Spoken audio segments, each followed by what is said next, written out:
Fareed, in your book, is the disconnect between politics and economics. The fact that in the US, the economy is doing better than it has in a long time, and yet Joe Biden's popularity is the second lowest of all modern presidents.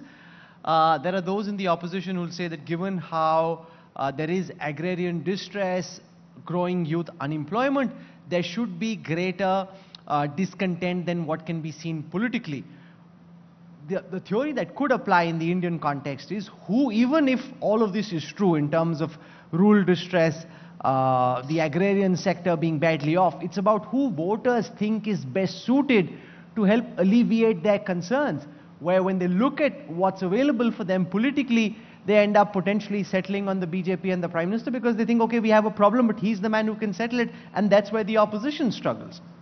Do you think this idea of there being a disconnect between politics and economics applies in the Indian context from your lens as well?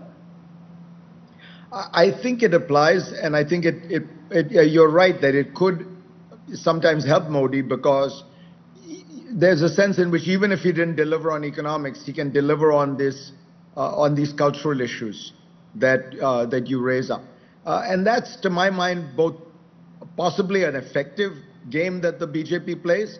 It's a dangerous one, because, look, the southern whites used to play this game in America all the time, which is you would say to the southern white working class, your lives may be terrible, your income may be low, but at least you're one step higher than blacks. That was the basis of the southern, the old southern Democrats who used to rule in the South. And in a way that strategy has been used in other places, and in India you can see that strategy being used, where you try and unify Hindus around the idea that they're not the Muslims.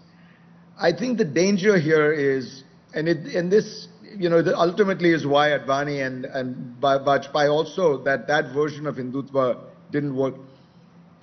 I think Hinduism is very broad, diverse, and tolerant. I think you can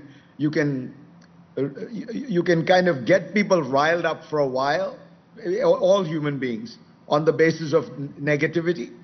But I don't think ultimately it works in India, because India is a very broad, diverse society in which it has tolerated diversity for 5,000 years. And you're rubbing against the grain of that when you try and rile people up on the basis of this, one tribe disliking the other tribe.